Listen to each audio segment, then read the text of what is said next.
అరువది మూవురుల నాయనార్ల చరిత్రములలో మెయ్పొరుల్ నాయనారు యొక్క చరిత్రను తెలుసుకుందాం.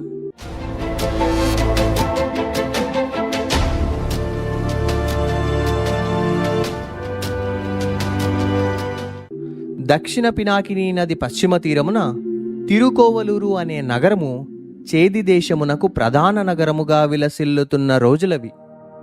ఆ దేశమును మలాద వంశీయులు పాలించుచుండిరి. ఆ వంశీయులందరూ శివభక్తులు. అట్టి సుప్రసిద్ధ రాజవంశమున ఒక భుజబలాఢ్యుడు జన్మించి రాజ్యమును నీతితో పాలించుచుండెను. అతడు శత్రు భయంకరుడై అనేక యుద్ధములయందు విజయమును పొంది మహావీరుడుగా ప్రసిద్ధికెక్కెను. వీరుడైనను ధర్మమార్గమును తప్పువాడు కాడు, అసత్యమాడువాడు కాడు. శివభక్తులెవ్వరైనను తన రాజ్యమును సందర్శించినప్పుడు తన రాజ్యము పునీతమయ్యనని భావించి శుశ్రూషలు చేసేడివాడు. మరియు వారి వస్తువులు శాశ్వత ద్రవ్యములని భావించేవాడు. కావున ప్రజలందరూ అతనిని మెయ్పొరుల్ నాయనార్ అని పిలుచుచుండిరి. అతడు ఆ దేశమునందుగల శివాలయములన్నిటినీ పునరుద్ధరించి నిత్య పూజలు, పక్ష మాస వార్షికోత్సవములను వైభవోపేతముగా జరిపించుటకు కోశాగారమునందలి మూలధనమును కూడా వెచ్చించుచుండెను. భక్తజన సేవయే భవుని సేవ అని, అదే తనకు నిత్యము శుభము కలిగించునని భావించేవాడు. మెయ్పొరుల్ రాజు పాలించు దేశమునకు ప్రక్కల నుండు దేశమును ముత్తునాథుడు అనే రాజు పాలించుచుండెను. అతడు దురాశాపరుడు, దైవభక్తి శూన్యుడు, ద్రోహి.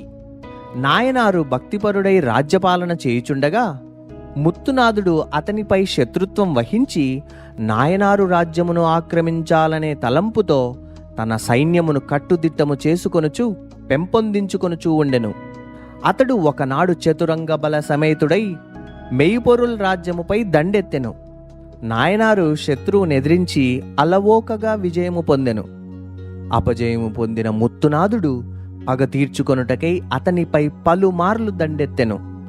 ఎన్నిసార్లు నాయనారును ఎదిరించినను ఓటమియే గాని జయమును చవిచూడలేదు. ఇక యుద్ధము చేత నాయనారుని ఎదిరించడం సాధ్యం కాదని కపట ఉపాయములచే నాయనారుని చంపుటకు నిశ్చయించెను. మెయ్పొరుల్ నాయనారు విభూతి దాల్చిన వారు ఎవ్వరు వచ్చినను గౌరవించి సేవించునని ఆ శత్రువు చారుల వలన విని, అంటే సీక్రెట్ ఏజెంట్స్ లేదా స్పైస్ల వల్ల విని అతన్ని వంచనతో జయింపదలచి శివభక్తుని వేషమున శత్రు నగరంలోకి ప్రవేశింప నిశ్చయించి నొసట భస్మ త్రిపుండ్రములను, దేహమంతటా విభూతిని, శిరమున జడలను దాల్చెను. తాటి ఆకులతో చేసిన తాళపత్ర గ్రంథమును ఒకదానిని సిద్ధపరిచి ఆ పుస్తకములో ఎవ్వరూ గుర్తించని విధముగా రహస్యముగా ఒక చుర్రకత్తిని దాచెను. శివభక్తుని వలె ఆడుచూ పాడుచూ చివరకు తిరుకోవలూరులోని రాజభవనమును సమీపించెను. ద్వారపాలకుడు అతన్ని చూచి ఎవ్వడో శివభక్తుడని మ్రొక్కి లోనికి వెళ్ళుటకు అనుమతించిరి. అలా రాజభవనములోని అనేక మందిరములను దాటిపోసాగెను. ఆ సమయమున నాయనారు భార్యా సమేతుడై శయన మందిరంలో సుఖనిద్రలో ఉండెను. శయనగృహంనకు తత్తనను ప్రియ భృత్యుడు కావలిగా ఉండెను. భృత్యుడు అంటే సేవకుడు. అతడు శివభక్తుణ్ణి చూసి, దేవరా, రాజు నిద్రించుచున్నాడు, లోనికి వెళ్ళుటకు ఇది సమయము కాదు. ప్రభువులు మేల్కొనిన పిదప మీరు వెళ్ళవచ్చును అని సవినయముగా ఆ భృత్యుడు పలికెను. సేవకుని మాటలను విని కపట వేషధారియగు ముత్తునాథుడు, నేను రాజునకు మోక్ష సాధనమైన దివ్యబోధ చేయుటకు వచ్చి తిని, నన్ను అడ్డగింపకుము, ఇది శుభ సమయము అని పల్కి భటుడు వారించుచున్నను లోనికి వెళ్ళెను. తూలికా తల్పము అంటే మెత్తనైన పరుపు. తూలికా తల్పముపై దేవీ సహితుడై నాయనారు శయనించుట తెలిసియూ వెనుకంజ వేయక సమీపించెను. కుత్సిత మనస్కులకు ఆచార నియమాలు ఏం తెలియవు కదా. అతని కాలి సవ్వడి విని రాణి లేచి భర్తను మేల్కొల్పెను. నాయనారు అనుచిత కాలమునందు వచ్చిన వంచకుణ్ణి చూసి అతడు నిజముగా శివభక్తుడే అని భావించి అంజలిబద్ధుడై మ్రొక్కి, స్వామి, తమ రాకకు గల కారణమేమి?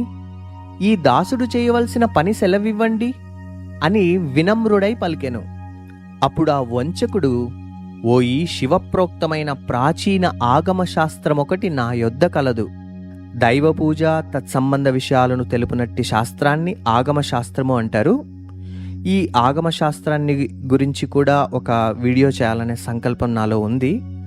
భగవంతుడు కరుణిస్తే దాన్ని కార్యరూపం దాలుస్తాను. ఏమైనప్పటికీ నా ఈ ప్రయత్నాన్ని లైక్ చేయండి, అందరికీ షేర్ చేయండి. ఇక మనం కథలోనికి వెళ్ళిపోదాం. అప్పుడు ఆ వంచకుడు, ఓయి శివప్రోక్తమైన ప్రాచీన ఆగమ శాస్త్రం ఒకటి నా యొద్ద కలదు. అది ఈ భూలోకమున ఎప్పుడూ ప్రచారము కానిది. దానిని నీకు బోధింపవచ్చి తిని. అప్పుడు మెయిపొరుల్ నాయనారు, స్వామి, ఇంతకంటే భాగ్యమేమి కలదు? దయయుంచి ఆ ఆగమశాస్త్రమందలి రహస్యార్థములను తెలిపి నన్ను కృతార్థుణ్ణి చేయుము అని అనను. అప్పుడు ఆ వంచకుడు, ఓయి, ఇది పరమ రహస్యము, అన్యులు ఎరుంగరాదు. ఏకాంతమున గాని నీకు ఆ అర్థములను తెల్పరాదు. నాయనారు దేవి వంక చూచెను. రాణియు భర్తృభావము గ్రహించి అచ్చట నుండి వెడలెను. నాయనారు వంచకునకు ఉన్నతాసనమిచ్చి తాను అతని పాదము చెంత ఆసీనుడయ్యెను. ఆ వంచకుడు మడివస్త్రమునందు దాచిన పుస్తకమును విప్పునటుల నటించి అందు రహస్యముగా ఉంచిన చురకత్తిని చేతితో పట్టుకొని వినయముతో నమస్కరించి ఉన్న నాయనారి వీపున నిర్దయుడై పొడిచెను.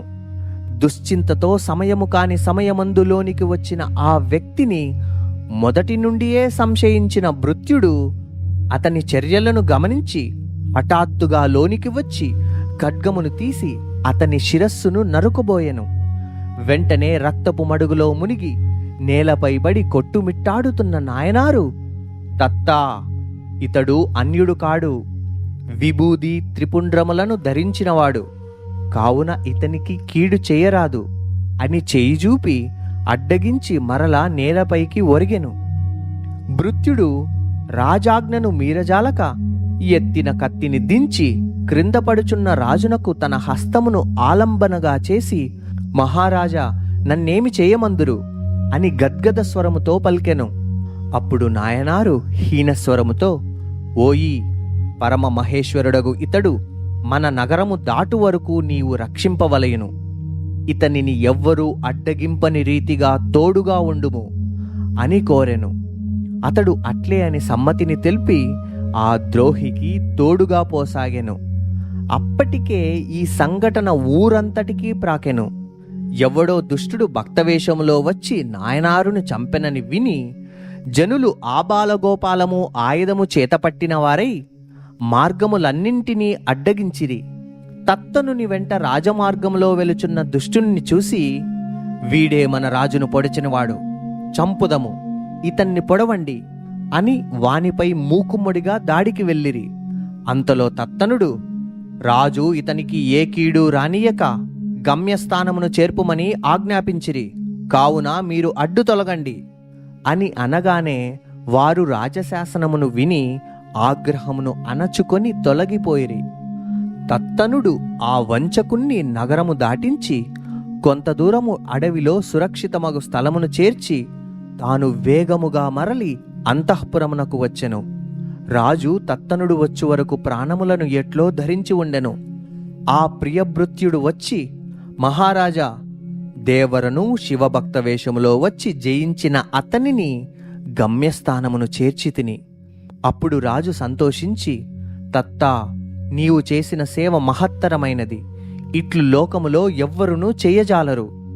వెంటనే ప్రాణావసాన కాలము ఆసన్నమయ్యనని గ్రహించి పుత్రుణ్ణి, భార్యను, మంత్రులను, బంధువులను పిలిచి వారితో, భస్మము భస్మదారులు మనకు సదా ఆరాధ్యులు, కావున చంద్రధరుడు జటాజూటదారి త్ర్యంబకుని భస్మ మహిమను లోకమునకు చాటండి, భస్మమే మనకు నిధి అని పలికి చిదంబరేశుణ్ణి మనసులో స్మరించుచుండెను. ఏ రూపముతో అయితే మనస్సులో ధ్యానించుచుండెనో అట్టి దివ్యమంగళ రూపముతో సనాతనుడు సర్వేశ్వరుడు నటరాజు ప్రత్యక్షమై ఇంద్రాదులకు కూడా లభ్యము కాని